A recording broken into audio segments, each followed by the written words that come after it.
Welcome back to Sunday Vibes, ladies and gentlemen. Of course, we are, as always, in the Clubhouse 5 Sports Bar right off of Leicester Square in Chinatown. If you are around the area, or if you're in London and you want to watch any kind of sport, make sure you check it out here. They are brilliant. They've done us a huge favour. I love them to bits. And it's a fantastic bar. Really nice. Now, joining me today, a little bit of a different cast. Yes. We've got Sam Baskey, Michael McCubbin. McCubbs, how you doing?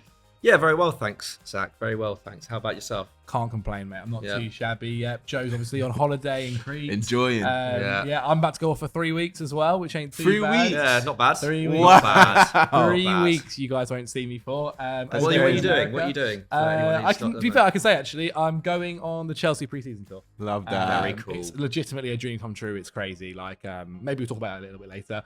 Sam, how you doing? I'm good, man. I'm good. This is my first time coming to the Clubhouse, so it's really nice. It's good, isn't it? Yeah, It's really nice. It's so new because it literally did open just a few weeks ago. All right then, lads. This is Sunday Vibes, of course. We've gone for, as you can see by the title, a strong opinion and topic, as we're going to be covering which club is winning the transfer window so far. I mean, when we walked in, McCubbin, we kind of said that this might change by the end of the transfer window. Other clubs are finishing off their business, do maybe business a little bit later, waiting for transfers to happen, so on and so forth. And so we might come back to this later on another Sunday Vibes, on a Monday Vibes, and go over it again. But right now, we had a look at it, and we thought, let's see what we can do. So, McCubb, you want to start us off with one of your teams? Yeah, why not? So we're going to do 2 teams each, right? Yes. And I guess similarly to last week's video, we will then put it out to the fans, and they can decide to which club far is winning the transfer window. Yeah, so we'll pitch to each. Sweet. So I'm going to go with my stronger club, I think, to begin with. And it's tough, isn't it? Because I think there's even picking out 6 between us, I think was quite tough because there's not actually been a huge amount done in the window so far. Like English clubs once again have the dominance, are dominating. They have the money. I know Saudi Arabia are involved now, which is rivals Premier League clubs in terms of wages, etc. But generally speaking, Premier League clubs still dominate, and I'm going for Liverpool. Because I think what they're doing is not necessarily going to bring them on leaps and bounds in one season, but I think it feels like Jurgen Klopp is finally completing this kind of transitional period that Liverpool have been going through. Their performance in the transfer market as of now slightly depends on what happens with Fabinho. I know because that broke yesterday, didn't it? Yeah, that Al Ittihad have submitted a £40 million bid. By the time this goes out, we may even have a decision from Liverpool. But when it was reported, they were saying that Liverpool should be making a decision pretty swiftly, whether it's a yes or a no. So by the time this goes out, we may well know whether Liverpool have rejected the bid outright or whether they've allowed Fabinho to leave. And does that affect up to the player as well? Does that affect it negatively or positively if he goes there? I think negatively. Well, it depends actually, because £40 million is pretty much what they paid Monaco for him 5 years ago, when he was one of the preeminent forces in terms of defensive midfielders in Europe. And he wasn't great last year. He wasn't great last year, but he did improve towards the back end of the season, and I think with a better midfield around him, and we'll get onto that, with more mobility around him, I could have seen him having a pretty good 23-24 campaign. But I think it's about the money, isn't it? Liverpool have always operated very shrewdly in the market. Sensible. And if they get an offer like that, they're never going to get an offer like that again for Fabinho. If they do want to shift him, I guess it's up to Jurgen Klopp whether he believes that how important Fabinho is to the next 2 years of Liverpool Football Club. And of course, if Fabinho leaves, then they really do need to go into the market for someone like Romeo Lavia. Yeah. They were previously linked with Manu Kone from Mönchengladbach, who's a little bit more of a budget alternative to someone like Lavia. Most probably, Jordan Henderson looks like he is increasingly likely to leave Saudi Arabia as well. That's a huge loss in the dressing room, even if his performances have dropped off on the field. But in terms of their incomings, I don't think Liverpool fans could have hoped for much more, really. aside from Bellingham, of course. That was like kind of known pretty early as well. Yeah, really. yeah, and I think it always felt. Yeah, I think like in hindsight now, it feels like Bellingham was always going to choose Real Madrid, and of course last summer. And I think this is the thing. Last summer, Liverpool's transfer business felt a bit more muddled, and it has done generally in the last 2 years, because I think they're missing out on Tchouaméni and then not getting in, a backup for him was a little bit calamitous in the context of last season and where their problems were, because the midfield was such a big problem for them. It made the defense look worse. Yeah. The attack suffered as well. Actually, the attack didn't really suffer actually that much, but nevertheless, they still were over-reliant on Salah, and yet it took 3/4 of the season for Trent to get back to his best. So like Klopp literally had to change the system that Liverpool played in possession in order to get that out of him. Whereas now, with the signings of Alexis McAllister and Dominic Szoboszlai, all the other business now seems to make a bit more sense. They now have a ridiculous amount of depth in attack, and the midfield now finally feels like it's moved on. And I think I might start with Alexis McAllister actually, because £35 million for him is very good business. Yeah. To be honest, I don't know whether he is. I don't think he is a plus £50 million midfielder necessarily. Just because I think he's not had like a season where he's put up crazy numbers. I know like he hit double figures for goals last year, but 6 of them came from the penalty spot. He's not going to be Liverpool's penalty taker, you wouldn't think. Yeah, true. But having said that, as soon as they signed him, it felt like it instantly I was just like, this is the Wijnaldum replacement that they were crying out for. And Wijnaldum was always he was always a very understated member of that title-winning team. And when you spoke to Liverpool fans around that time, they would often say that Wijnaldum was in the kind of top 2, 3, 4 most important players in that side, just for his kind of selflessness, his ability to keep possession. And actually, when you look at their numbers in possession, McAllister is incredibly similar to Wijnaldum in that title-winning season. Yeah, rarely gives the ball away, can progress players well, very selfless, very hard-working off the ball, but not like overly aggressive. So like, very positionally aware, like is able to play multiple roles. Like you forget that Wijnaldum was an attacker earlier in his career. And yeah, like McAllister played as a 6, he played as an 8, he played as a 10 more so towards the end of last season, or at least he was a more attacking midfielder last season. So he's very adaptable. And that works with Klopp because we're not so sure yet whether Klopp's going to play a 4-3-3 or whether he's going to play that kind of 3-4-3 with the kind of box midfield that he was playing with Trent last season, or towards the end of the season. He's played in kind of, he's played under 2 very tactically versatile managers in Graham Potter and Roberto De Zerbi. So I think tactically he won't be a problem. And yeah, he just, in that sense, he does feel like a Klopp player. He feels like someone who will just be able to follow instructions to a T in that midfield and really help out someone like Fabinho if he stays. He's super dynamic. He's still very young, I think 24. So yeah, I really, really like him. And then Dominic Szoboszlai, who they probably, they probably paid over the odds for a little bit because there was that £60 million release clause. There's, I feel like with someone like Szoboszlai, just because he's only had one full season of being a first name on the team sheet in a top 5 league, I feel like he could have been got for less, but I think Liverpool were very keen to get the business done early. I think there was a feeling that Leipzig were going to charge more once that release clause expired. When it hit July. So I think they kind of had to do what they had to do, and they've been looking at him for like years as well. And they did well to avoid a kind of bidding war essentially as well. Yeah. Newcastle were interested, rumours that Chelsea were looking at him as well, and they kind of jumped in before maybe you did get into July and so on and so forth, where the money does start to climb and really question things. and getting him in before pre-season as well, like it's kind of, you forget kind of how important that is. Huge. If Klopp does want to use McAllister and Szoboszlai in that starting midfield 3, then like getting them to play together a does- ton before is really important. When you look at that midfield compared to what was happening the season before, and kind of Harvey Elliott was fitting Yeah. in there, and you had kind of Jordan Henderson doing a bit of a job, but you could just see that his legs had kind of gone.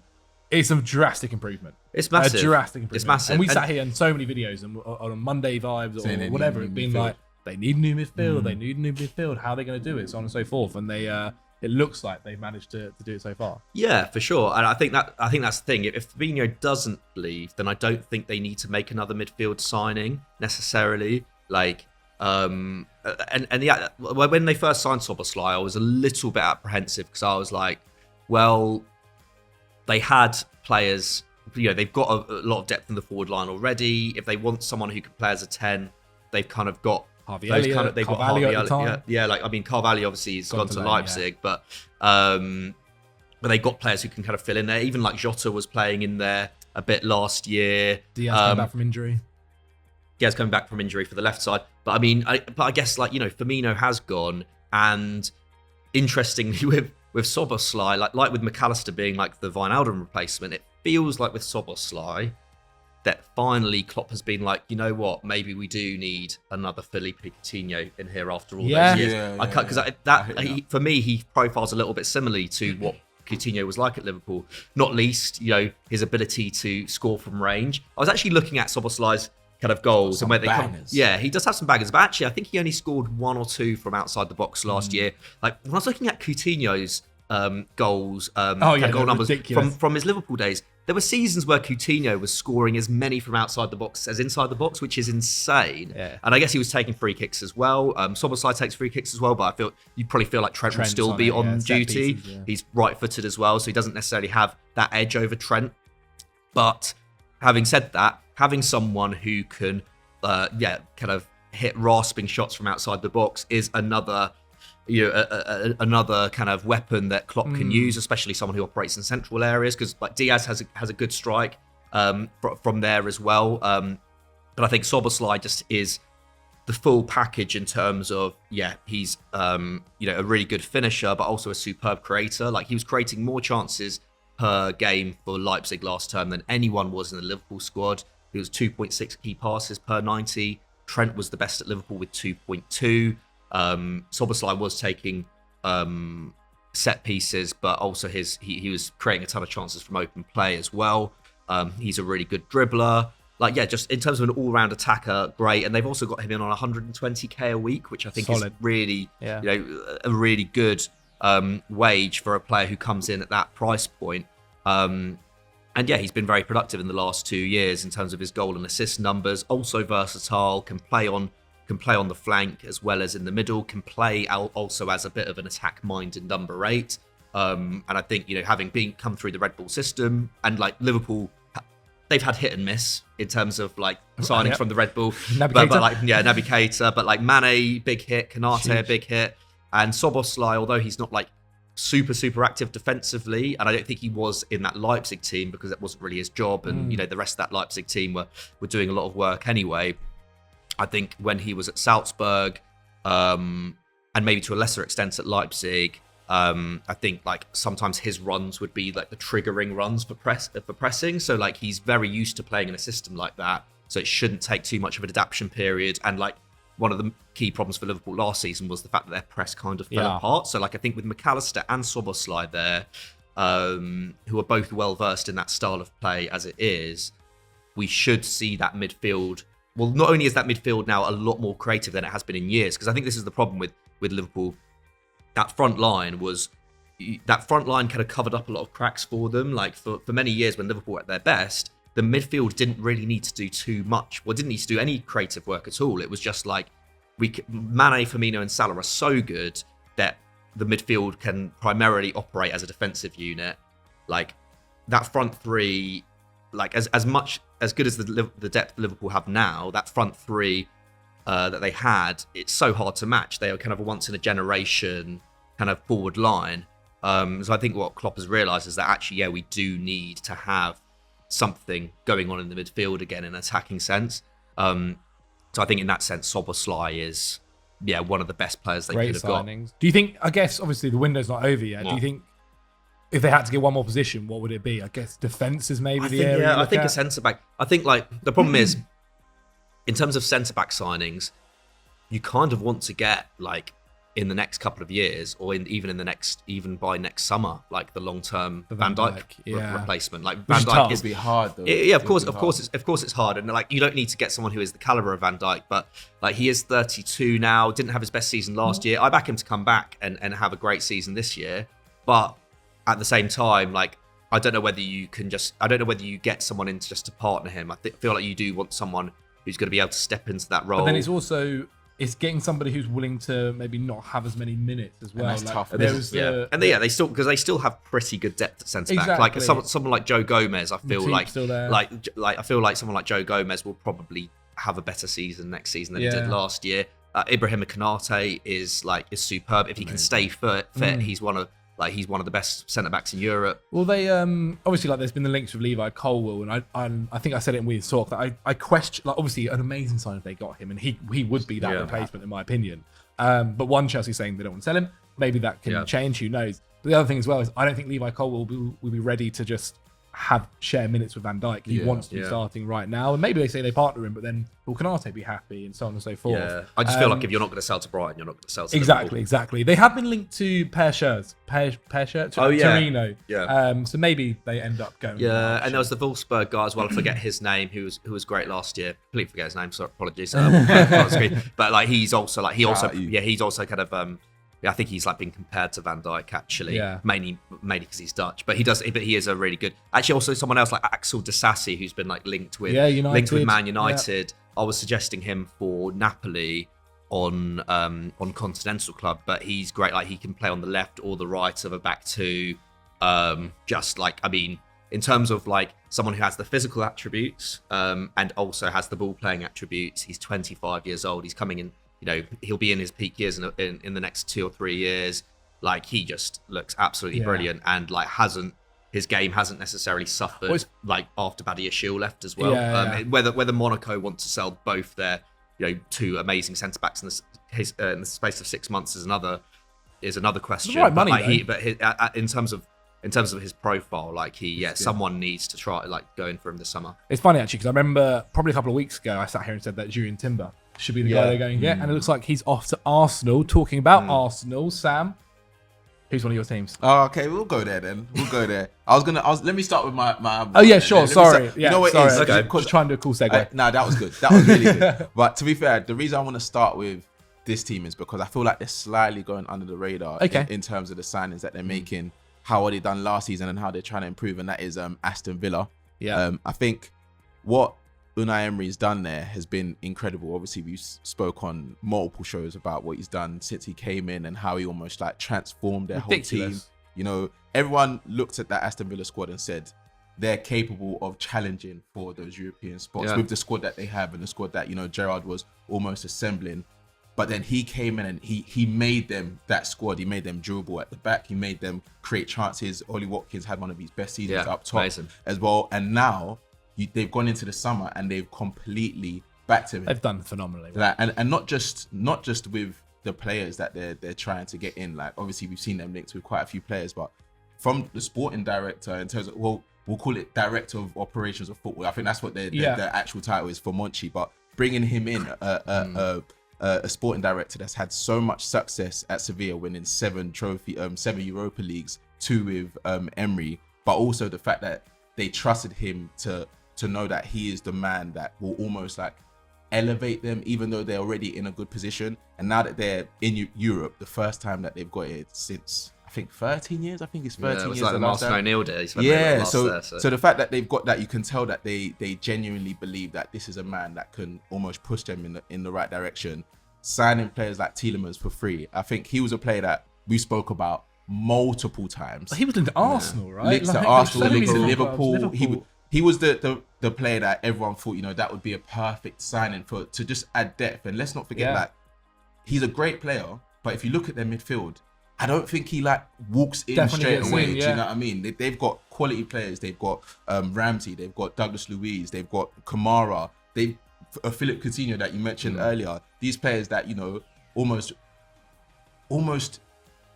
don't have a guaranteed spot, but they obviously have the trust. They're all providing competition for each other, exactly. aren't they? Right? Like if you get players where they are questioning whether they can get in, or like say, for instance, when you go and spend 70 million on Szoboszlai, he's going to have to kind of start, essentially. Yeah. He's going to have a big role. Whereas when you can then go and get the guys like Kamara, who, did they get him as well last season? I think it was really cheap. Yeah. I think it was really cheap. Like, it's a fantastic business. And then go and get someone like Yuri Tielemans. It not only is providing competition, but it's also giving different options for the way he might want to play his football, depending on what team he's playing against. He can use different certain kind of players. Yeah, definitely. It's impressive, man. And on top of that, they've just signed Pau Torres, a player that was again linked with Manchester United, linked with other clubs in and around Europe. And he's one of those signings that, again, he doesn't necessarily walk straight into the squad because they've got Konsa, they've got Mings, they've got Carlos that's coming back from injury, who was supposed to be that player to almost take Tyrone Mings out of the squad. Mings, every time Mings has the chance of like, okay, you're going to get moved on now. Like, we're going to think about the next step. He just like steps up. Like, and under Gerrard, he was performing badly. And then Unai Emery came in and he just was like amazing again. It's crazy. But I think they've done really well though, in terms of getting them in on frees and also like getting like both those players in when they've been, their stock has dropped a little bit. You know, like 2 years ago, Tielemans was really, really hot property, you know, scored the winner in the FA Cup final, of course, and you know, was part of a Leicester team that really played to his strengths. And then the last, you know, in the 2 seasons since then, he's not been able to play to his strengths because the team around him has kind of fallen apart. And yeah, like clubs just are not as interested in him. And, you know, there's questions about his physicality, etc. And then same with Pau Torres, there's been more questions about his physicality over the last 2 years since he was kind of getting those links with Man United. And I think it's really smart business from a club that is, gunning for like Europa League next year, I guess, to take advantage of those situations, because it's like, there's one thing, kind of public opinion and like, you know, value in the you know, the kind of value dropping is one thing, but actually the players' attributes and their ability to be coached into a better player is another thing. And Unai Emery has, of course, worked with Pau Torres before. Like someone like Tielemans, I think, does bring something different to that midfield, even if he, like you say, he's not guaranteed to start there, especially with someone like Buendia offering kind of so much creativity. I think it's just really, really smart. Like no one really saw those transfers happening, and clearly they've just operated really well to get them done. Yeah, and I think he's almost like, I don't think he's doing it on purpose, but like you said, he's building a team of underdogs, like that players that have something to prove, are almost on the they were in those, let's say, Champions League, Europa League spots, but they've almost dropped off a little bit. And Aston Villa is like the perfect team to get to that place. They're already in Europe now, so they're going to be challenging Europe. So that's something that's going to be attractive anyway. But the squad that they have, on top of what Emery's been saying in terms of he still wants to bring in 4 more players. He still wants to bring in a backup right back. He wants another wide man. We've seen the links with Diaby, links with Felix. Man. He's genuinely trying to. Imagine if they actually bring in these players and they're able to continue on from what they did last season. He will then genuinely still be in that position that he was last year. But the wages that Premier League teams can offer now are just crazy. Like the idea that they can go and attract a player like João Felix and pay the fee that would, maybe they get him on loan again, who knows, but pay the fee that Atleti would probably be wanting for him as well, and probably pay it comfortably. Their owners are pretty well off. Being linked to Diaby, who's a guy like, again, I think I mentioned him on We Need to Talk, and he's a guy that 2 years ago, where we were talking about a 100 million euro transfer for him, and like he's been linked to Newcastle. To go and get him would be great, and obviously Leon Bailey hasn't quite worked out, but he would be a massive improvement on him. I was actually a little bit surprised, because whenever we speak about the transfer market as well, I was going that no one quite looked at Ollie Watkins. Yeah. I thought obviously he's obviously getting towards that age now, prime age, where if he's going to get the big move, I thought it could have been this summer, maybe next summer if he does it again. I think where he is now is like perfect for him. I think Emery's obviously got the best out of him. The system completely works for him, and he seems like the type of player. Obviously, I don't know him personally, but he seems like the type of player that will enjoys working in systems that work for him. He said, I remember in a press conference, how much like he loved working under Unai Emery, which something speaks volumes for. Yeah, and it makes sense. And I think when players are being linked with Aston Villa, we can talk about, you know, the other teams like Newcastle that are in Champions League and United and stuff like that. But now, like you said, a lot of these teams can offer good wages. And if you look at the Aston Villa setup, you look at their stadium, their training facilities, they are in a very good position to attract these players. Like, it wouldn't surprise me if a João Felix, if they were to offer him the right money, were to say, you know what, let me just give it a try, or Diaby, for example. I think Diaby's a lot more realistic than João Felix. João Felix, I'm pushing my I think out a little bit, but Felix at just the wants to same get out of time, that anything thing. can happen because he wants out. So other top teams don't really want to pay the money that. He didn't come I mean, himself it would almost be smart for Villa if they were really serious about João Felix to maybe play the long game and see how far into how far into the transfer window they can go with it. Yeah. But it's still, I don't know, it still feels unlikely for me. It's just the amount of money that Atleti are wanting, and like what like. But he's not a safe bet though. That's the thing with João Felix. No, he's not a at all. safe bet, and he has to bank straight away. Ollie Watkins is already like that don't want starting to centre forward. Like Where does João Felix fit in that forward line? I'm not like overly sure. Whereas I think with someone like Moussa Diaby, I think like Doogie said it on like Sky Sports News whenever they 2 years ago. Yeah, he was like, yeah, why are they going for Bailey when they could just go for Diaby, who is just like a much better player. I think they have been really smart. But I think Diaby over João Felix for sure if they're going to go. I mean, there's also been interest from Saudi. Is it Al Nazir who are supposedly interested in Diaby as well? Which is so this they is have to where fight that like off. a slightly different topic, but this is where I guess people in the Premier League start slightly. I mean, it's kind of when it was first happening, people were going like, "Oh yeah, they'll go and buy the old guys." Yeah. Like no one's that bothered. But the second they go and start buying People the under players the that age of Premier 30. League Milinkovic, players Savic, want, and these like prime profile players, Yeah. that's when I think the Premier League will start kind of questioning and worrying. But also, that's for a topic for another day. Shall I move on to my club? Hit me. Okay, so I was looking at a few different ones. I was kind of looking towards Europe. When I first saw this title, I was also thinking about Aston Villa, Liverpool as well. I think they're fantastic suggestions.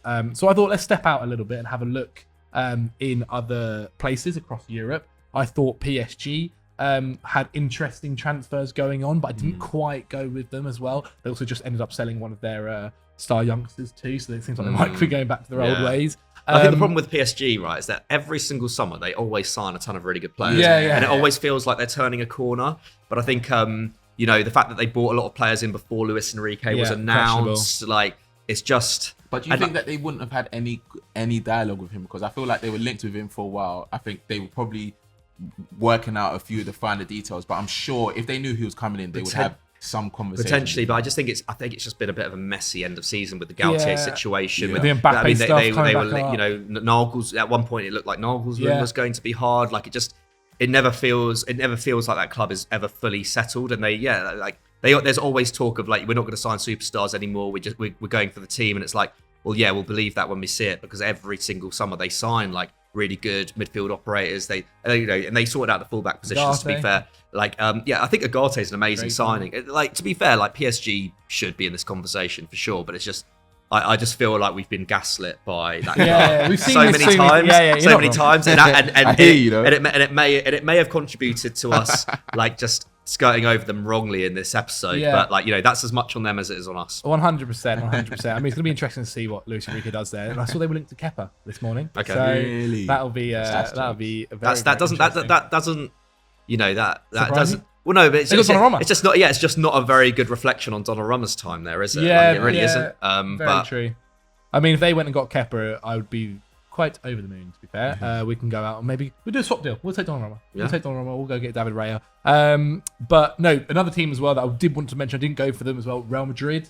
Obviously, they've done some really, really good stuff. But the half the reason I didn't go for them just yet is they haven't got the striker. That's in the yet. problem. That's a big even issue. if Benzema just hadn't left, it's like that. They would have You been still fine. need to fill that. Like if Benzema, if they don't find a replacement, like losing Benzema is like, I think it means that Barca are favourites for the title next year, because it's just like you still need. Like, it's all well and good getting Bellingham in, but I don't know how much in one season. I don't know how much Bellingham elevates that midfield necessarily. Like the striker role is so important. Well, there is them. the Mbappe situation. Yeah. Right? Where if they go and get, I don't know quite about, obviously because I didn't pick them, I didn't do as much research about them, but I don't quite know their financial situation if they can still go and afford Mbappe without selling a player. Because I did see rumours that Tchouaméni might be one of the guys they look at. But then I felt like that'd be a bit silly to do, considering they've just kind of perfected that midfield for the next decade. And that means that you need to probably have Camavinga playing the 6th role, and you don't want him to play that because he's so good.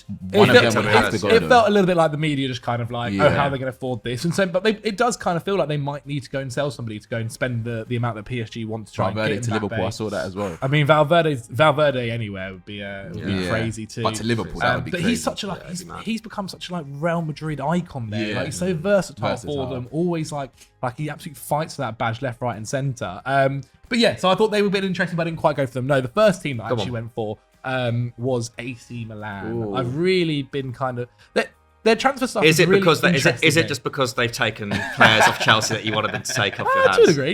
I could have picked a Saudi club though if that was the case. No, so yeah, AC Milan's business has been smart, I think. Right, they basically got given an offer for Tonali that they couldn't refuse of 65 million. I think it can rise eventually as well if targets are met. And we saw the impact of it. Tonali kind of was Milan born. Well, he was a Milan like ultra himself. He loved the club. He was upset that he had to leave, but it's also an understandable situation when you're going to go and get offered that amount of money. And Milan kind of can use that money to invest elsewhere as well. I feel like that's what they've done really, really well.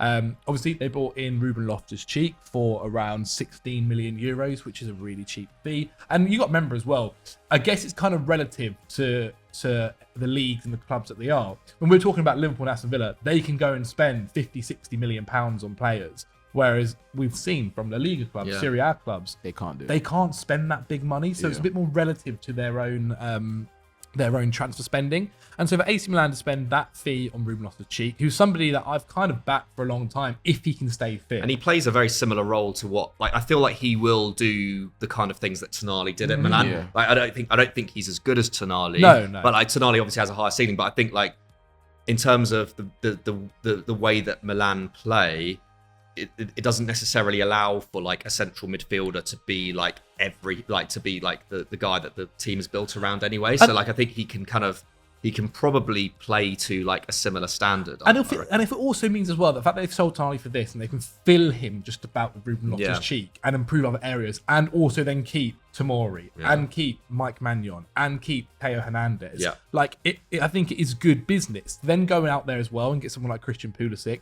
who is a player that's had more downs and ups at Chelsea, that's for sure. He's up to good though. His ups were good enough, and I think off of what you're saying, I think because I did a great fee for him as well. Yeah, a really good fee, but it's also the same pathway that Tomori, Giroud, Loftus-Cheek have taken. Obviously, they've come from Chelsea, but they needed minutes. It's not that they were terrible at Chelsea. It's just that at certain points when they were, leveling up, they got injuries, and it almost stopped them from playing in the team. But I think a player like Pulisic, when you look at the wingers that AC Milan have, I looked at the wide men except from Leao and the other attacking midfielders. They had 11 goals combined, and there's about 6 players. Yeah. And I'm not saying that Pulisic is gonna come in and be that player that gets 10 to 12, but if he can stay fit and almost replicate the form that he had at Chelsea when he first came, I think that would be a very good sign. And there's talk that Pioli wants to use him as like a number 10 as well, which is interesting. It was actually quite fun, which is really, really fun. And obviously, they could play off Giroud. I think they maybe have to look as well, possibly trying to get a striker in too this summer. Yeah, they need to get a striker in. Which if they can do that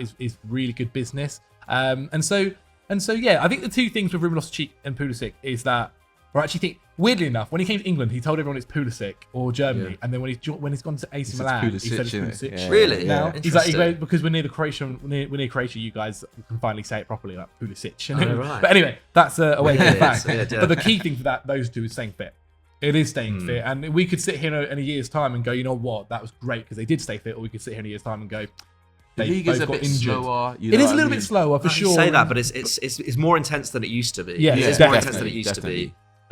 Like less like physically demanding. It's obviously less physically demanding than the Premier League because the Premier League is just the most physically demanding. But it will still be challenging, and also like that Milan team play at speed. Like they are a very like vertical team under Pioli. So like it will it will still be demanding, but I don't know. Yeah, I think it's a great move for both players. Like, you know, we've seen, like Sam was saying, we've seen players come from the Premier League to Milan, and they're a huge club, like going for big things. Still a big move. And obviously they're in transitional phase with Maldini having gone, with Massara having gone. But yeah, I don't know. I think Pioli is clearly, you know, a good manager to work under. And next year, I think Serie A is going to be as interesting as it was this year. Like, it's going to be exciting. More so, again. I think, because like Napoli probably will drop off quite a lot. Like, there's like 4 teams who could.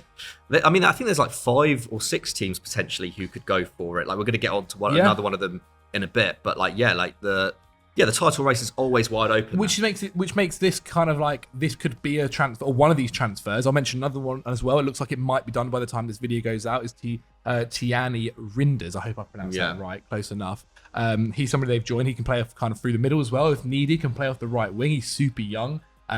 He's definitely not the finished article, and I'm not going to like sit here as well and be like, I've watched every single minute of him play. But his numbers are really good though from midfield, aren't they? Like, yeah, but I guess the thing is, like, I want to see a little bit more of, hopefully next season, if they don't sell him or send him out on loan, to Ketelera as well. Hopefully be interested to see him kind of develop. But with these signings, and as I said, if they can go and get a striker, an out-and-out striker to kind of battle with Giroud and share minutes with Giroud, then I think they have a really good chance next year of kind of competing for Serie A.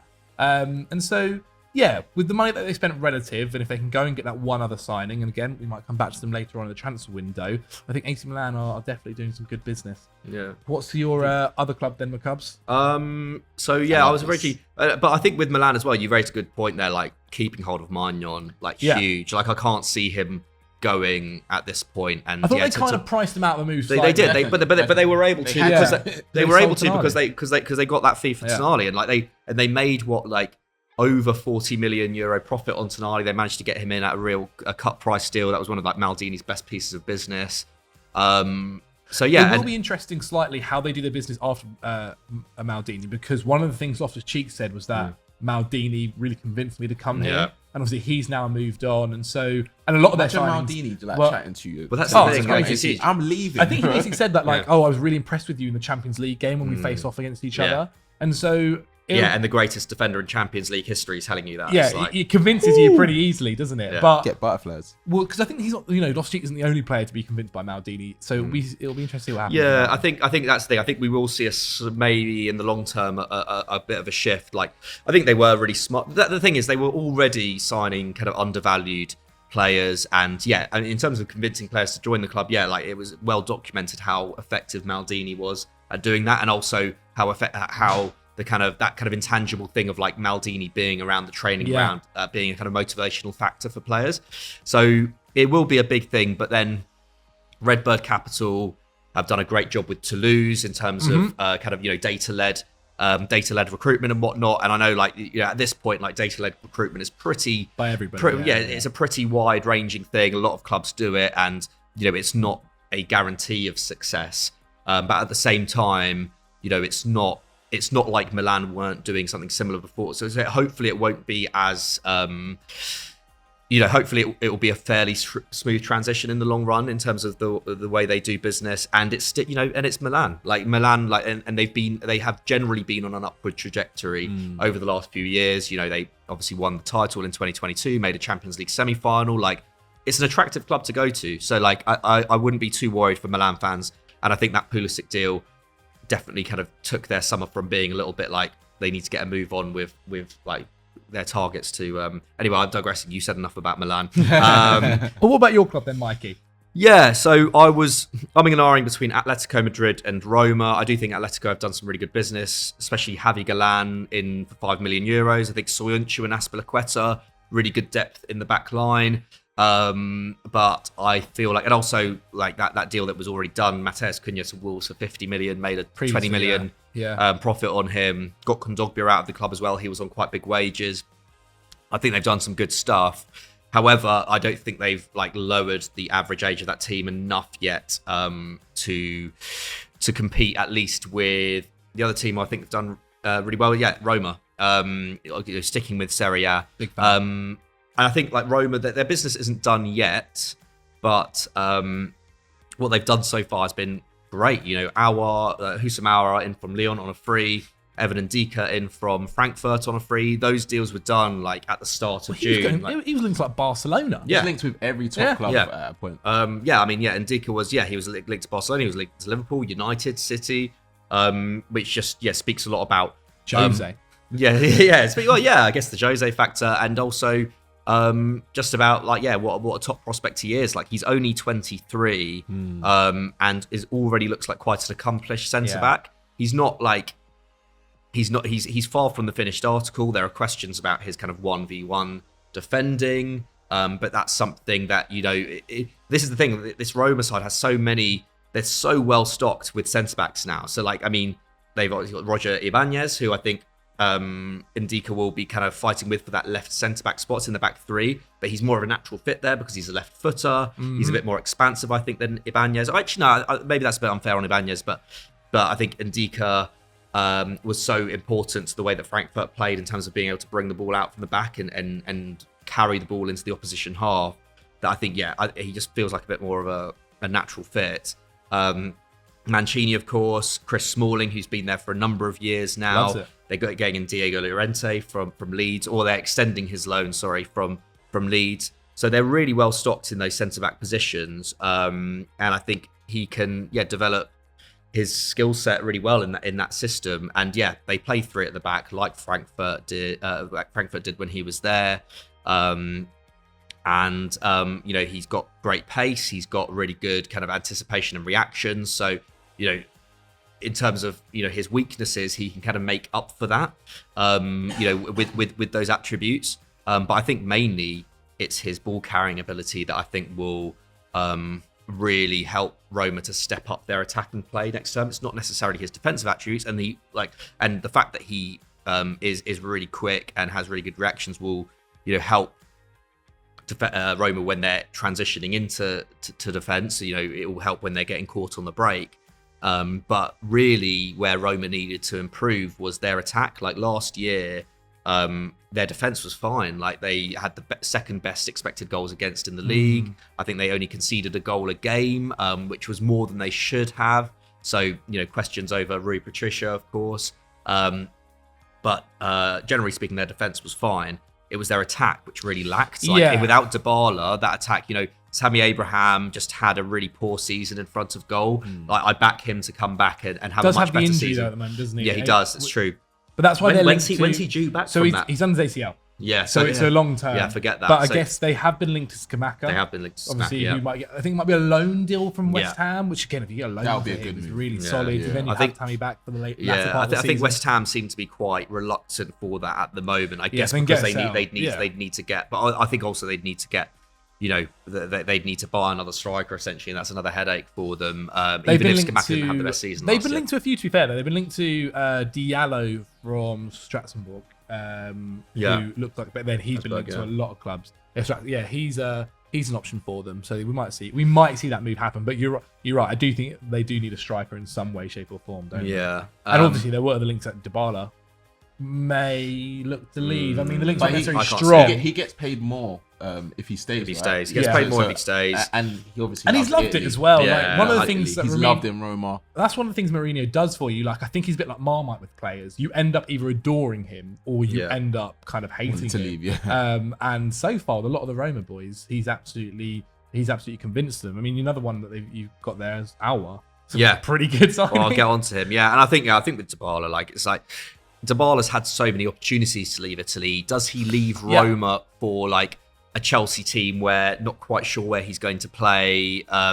It doesn't feel like the right move for him. I don't think he'll do it, to be honest. Husam Aouar, a great signing, again, in on a free from Lyon, and a little bit like with the Villa business earlier, came at a right time. Like, he's come off quite a difficult season where he was in and out of the side, a lot of injuries. But before last season, he was hitting 10 goal involvements at least in pretty much every season for Lyon.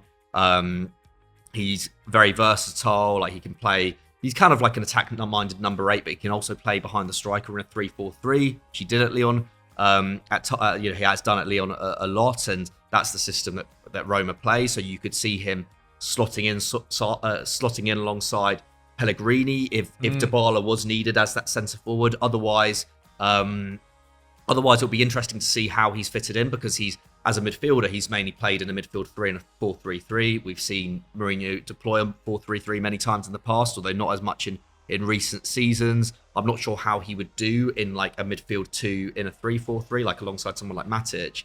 But either way, like, he offers a lot more dynamism, I think, than most of the midfielders they have at this moment in time. So again, like with Ndika, I think he will just help this team become more effective at transitioning from defense to attack, because he has that know-how. He's a great dribbler. I think that's like one of his main attributes.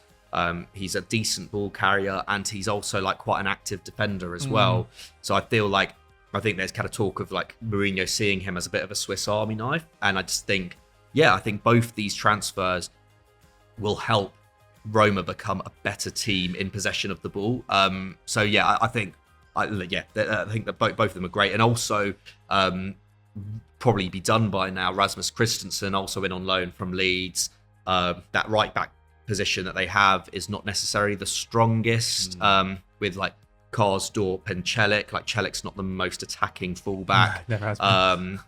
And Karsdorp had, personal kind of, issues with Mourinho last year. Like, obviously Mourinho kind of, exiling him from the squad for a little bit. Marmite. So, yeah, exactly. So I think getting Christensen, again, just great depth in the back line, which they really have now. And it will be also interesting with Ndika to see how he, what his relationship will be like with Spinazzola, because I think that's a big plus for him, is that he's able to help out the left wing back. That was something that he was really known for at Frankfurt. So yeah, that left side of attack could become really, I think it's just really, really strong now, because that's where Aouar operates, that's where Ndika operates. Well, I mean, they're another team that could be challenging for Serie A. Say it quietly. I think so. Like we were saying last year that they could potentially challenge for it, and they looked really strong for top 4 as well, and it obviously didn't work out. In the end, they were just, I think they kind of fluffed it a little bit in the final months of the season. Yeah, definitely did. But in the first half of last year, they looked fantastic. And I think, they just adding, the amount of players that they've managed to get in on frees over the last 2 years has been pretty remarkable. I think they've posted like a 35 million euro profit this year in the transfer market. And that's the thing, they've managed to shift a lot of players as well. So like Kluivert obviously didn't work out. He's gone to Bournemouth for around 11 million euros. Then they have sold a couple of, like Volpato, they've sold to Sassuolo for 7.5. Wouldn't be surprised if he develops really well there. But ultimately, like, Roma do need to make money. Like, they've always operated on a bit of a budget, haven't they?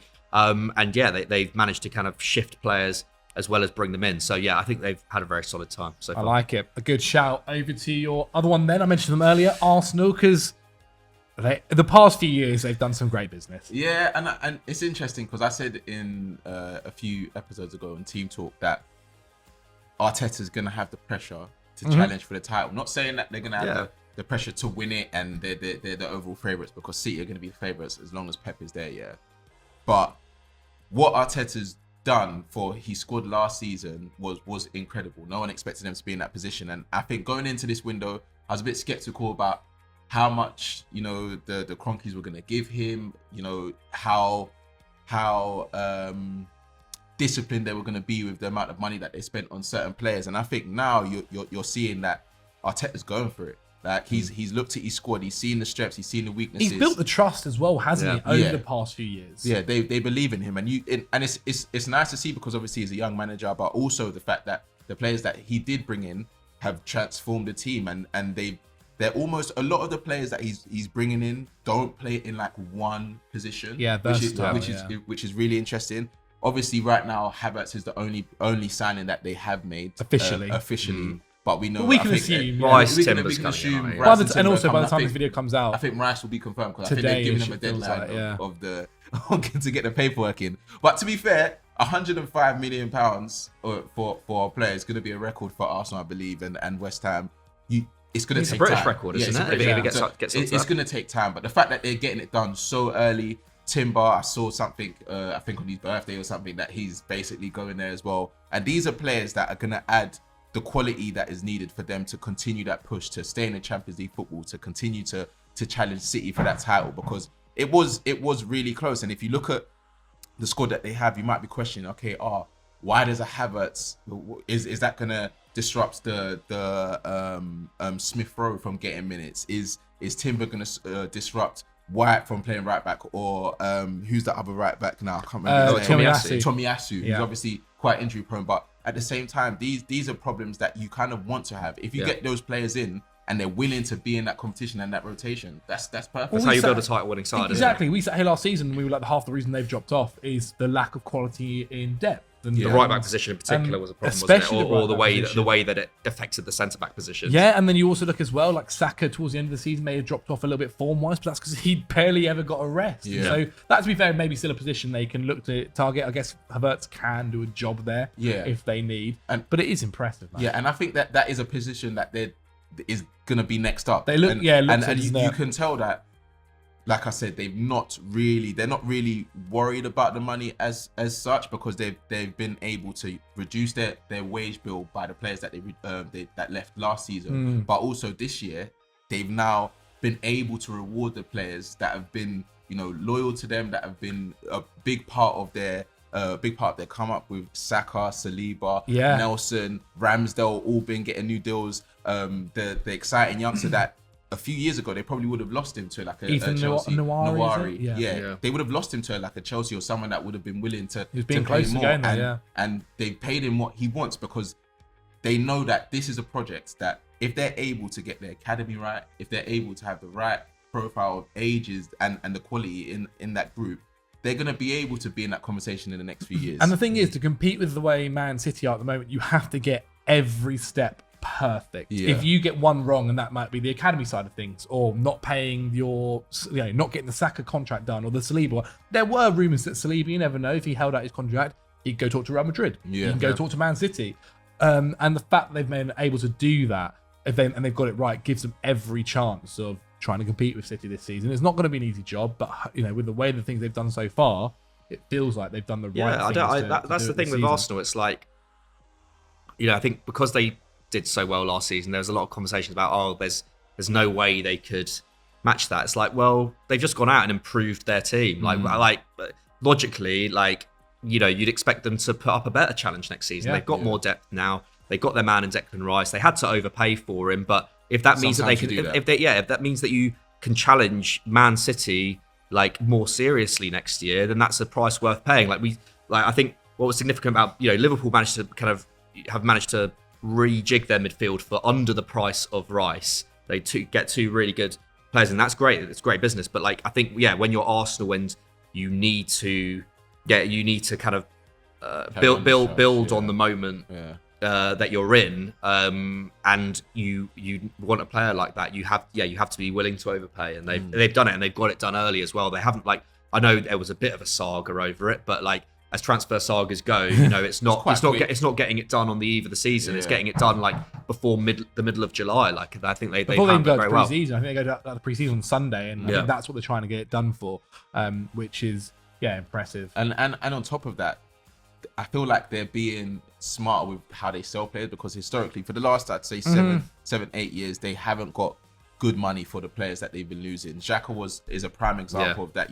A few years ago, he could have gone for free or under 10 mil. Now they said, even though it was very obvious that he was leaving by the end of the season, he was saying bye to all the fans, they didn't let him go straight away. They stuck to how much they valued him, and they got that money. And I think they're going to do the same with a few other players. That's why Cedric Suarez is still there, Partey's still there. There's still players that are still on holding, for example. I can't remember the team. Besiktas, I think it was. Galatasaray. I think it was 2 million, and obviously they don't want that because I think he's got another year left on his deal, and that's the type of business you'd want to see a top side doing, because it's all good bringing the players in, but at the same time you've got to.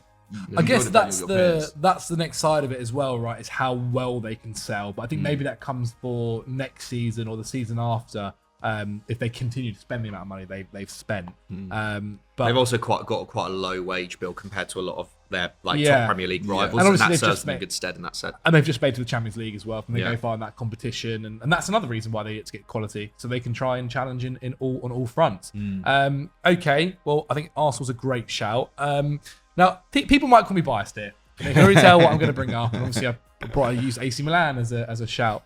But the reason I wanted to bring up Chelsea is a little bit different to the other reasons. Well, I guess we're on the subject of selling, aren't we? Exactly. And I think they've sold fantastically well. I think coming into this transfer window, people spoke about Chelsea being in trouble. There was a talk about FFP and how they had to get these deals done before July started so they could count it into the accounts of the season just gone.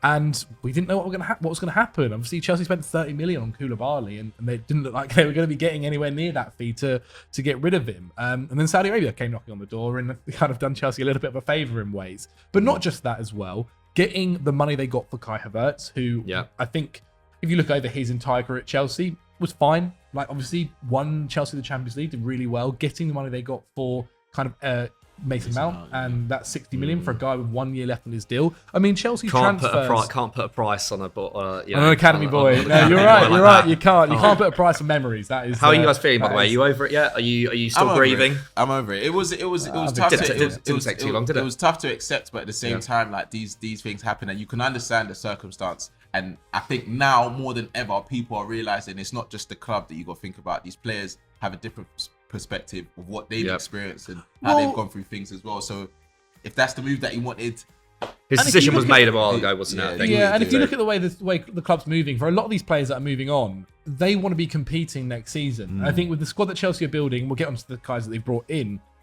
Realistically, I don't think they're going to be competing for the title. It's very much going to be top four, trying to get top four. And building a squad of youngsters, essentially. But Chelsea have made 240 million euros of sales, which is, again, they kind of needed to do after spending nearly 600 million last summer or last year. And it makes it's allowed them to it's allowed them to still try and make the signings that they've made this year as well. There are probably areas, obviously, maybe by the time this video goes out or the next week, we'll be talking about Caicedo still not being done yet at Chelsea. But that's a crucial position. They need to get this DM in. They need midfield kind of reinforcements, that's for sure. But so far, Christopher Nkunku, obviously that was done previously. Fantastic sign. And if he can be 3/4 of the player he was in the Bundesliga for Chelsea, that is a massive improvement of where they were on the attacking end last year. Nicholas Jackson, a guy who is highly rated. It'll be very, very interesting to see what he does next year, but how he develops onto this Chelsea squad will be really, really interesting. It kind of seems like him and Broja are going to be the attacking players next season. Decent price. Diego Moriel, they got in from Benfica. This is a highly talented youngster. There's the links with Ryan Cherky. There's obviously if they can go and sell. If we get him, I mean, it would be a fantastic signing. If they can go and sell Romelu Lukaku for, I think Chelsea want around 40 million. So far, it's around 20 something. 25. Inter have put in. We'll see. Maybe in the middle, 38. Up that.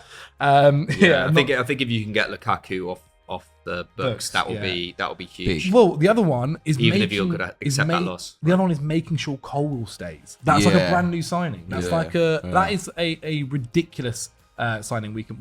It's a player we've already got, but a guy that if we can keep on the books and convince to stay for this season, it's a brilliant player to have at Chelsea as well. Getting rid of possibly Callum Hudson-Odoi.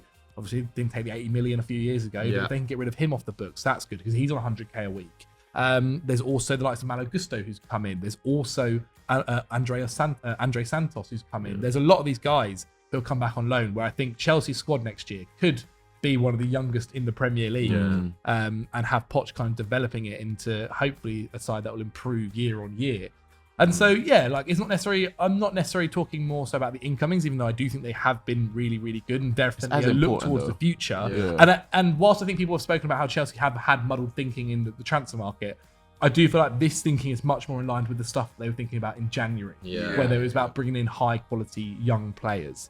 And so, to sell all of these guys and get the money they did get for a lot of these players, reduce the wage bill and get off the wage bill where Koulibaly was on nearly 300k. They've done well in that department. Yeah, I think from a Chelsea perspective, what is the most heartening thing is that Chelsea have proved under the new ownership that they can remain a good selling club as well as a club that has gone. A lot of the business last year was a mistake, wasn't it? But to have able to righted that wrong a bit and got good fees, especially for Havertz and for not as much for Koulibaly because he made a fairly big loss on him, but getting his wages off the bill. I think from a selling perspective, I think that must be quite heartening in the long run because that under Todd Boehly, this is still a club that can negotiate Good fees. Well, yeah, because previously under Marina, we were always pretty good sellers, you know, I think. And that was the one worry, obviously, when she moved on. Could Chelsea still do this? And so far, it's proved that they can. And with Poch now, I think it's a really exciting time because of the fact that those players have now been reduced.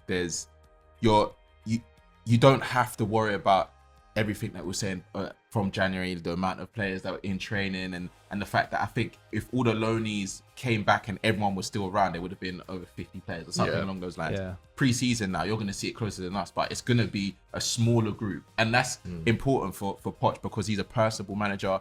Dele Alli spoke about it. A lot of players that have worked with him in the past have said that he wants to get to know his players. He doesn't want too many players around him and it would have been quite difficult for him to come in that circumstance. But now that he's here, he's able to see the players that he wants to work with. He's a manager that likes to make the youth flourish in ways that he knows they can. And he also wants to put the pressure on them as well. It's not just, okay, you're youngsters, but it's a chat. We want to win. We still want to win. And he said that as well. And I think he's saying everything right that you want to hear as a Chelsea fan. It's going to be interesting. I think a lot of people, or a lot of Chelsea fans, obviously, will be tuning in at 2 a.m. in the morning to watch these kids play, really, because that's what it's going to be. So those are our 6 suggestions for you guys at home. You get to pick 2. You get to pick 2 of which clubs are so far winning the transfer market. Again, the winners are over, so it's at the moment, at the current time of recording. Who are your winners? Get in the comments below. If you've got other suggestions as well, let us know down there too. It's time for some personal and quick fire questions. Okay. Very, very quickly, as we have been recording for a little while now. One says, have Newcastle already forced their way into the Big 7, or is it too early to call? That one comes from Jake C96. I think so. Well, Big 7 in the Premier League? Basically, it's too early. I think it's too early. I don't know. I mean, they made the top 4 last year. They've got a really good system there. I do think they will. Yeah, I wouldn't predict them to get top 4 again this season, just because they're in the Champions League as well. But I mean, yeah, like why not? I think like we were talking about Villa earlier. I think those are Villa and Brighton are 2 other clubs that kind of are closest to challenge them. Yeah. But yeah, like I think in terms of stature of the club, I mean, I think we probably need another season. Yeah, but in the long run, in the long run, I think that there's no reason why they shouldn't be, because they've done everything right in the transfer market so far. Like they were one of the best teams in the league last year. Yeah. Okay, on to our next one then, and this one comes from Palace AV. With the way football is going, is there much point supporting a team outside the top 6 anymore? Definitely. Yeah. Well, would they not? Like, obviously, I don't know what you're going through as a fan. I guess he must look at it as like, you know what? Nowadays, it feels like unless you have the hundreds of millions, you're never going to win a trophy. No, but it's not about that though. Look at Bournemouth's story last season. Everyone counted them out. They're still in the Premier League. Like that's something to be excited about.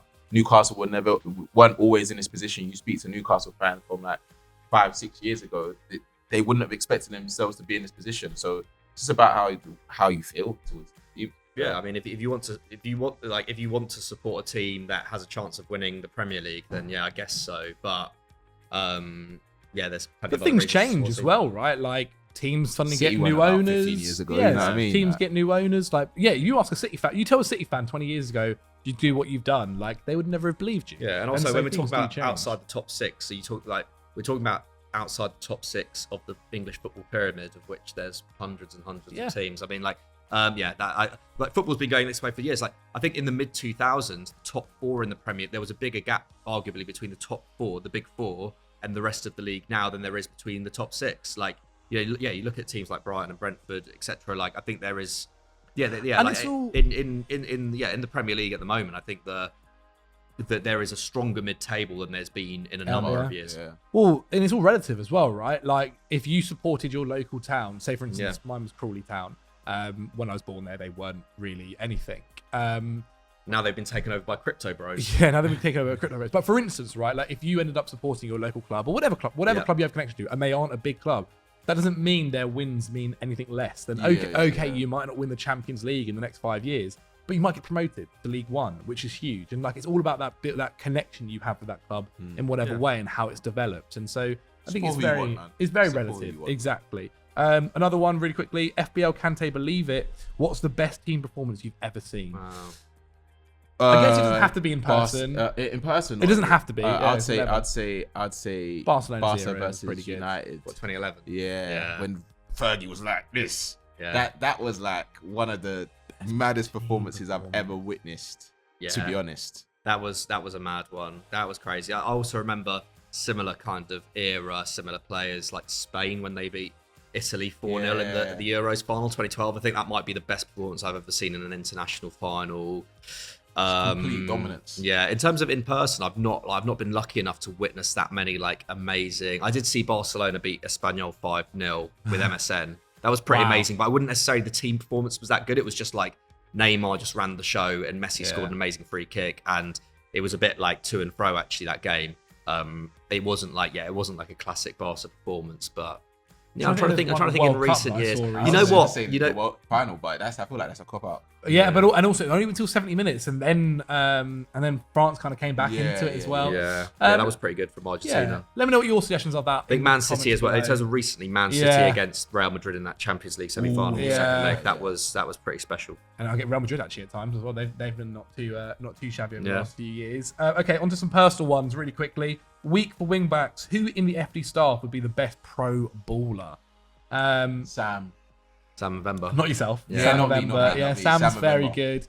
I guess so. He's on our social media team, isn't he? For anyone who's unfamiliar. But I guess though, if you're a pro baller, I don't know what this means in terms of like who's the closest to being, because then it is Sam or you as well. Or does it mean like the way they carry themselves would be the best professional baller? Talking about the personality and that. What, are you trying to put yourself in the conversation? No, not at all. I don't think so at all. No, I don't think so at all. He's come out of a few dugouts and think that he's got the mannerisms. Yeah. All I'm saying. No, okay, I can go with Sam, that's for sure. And then one final personal question. Who's the best FPL player in FD? Definitely not me. Well, I believe I won the league last year. So, I'm coming for you this year, though. Are you? Are you really? No, you know what it is? I started off really poor. Yeah. I hold my hands up. Similar to Chelsea, to be fair. I just took too many L's. I just can't be bothered, man. The most entertaining FPL player and like draft player, whatever, is Joe Tomlinson, because he always starts brilliantly. Yeah. And then around 11, 12 weeks in, he has a blunder.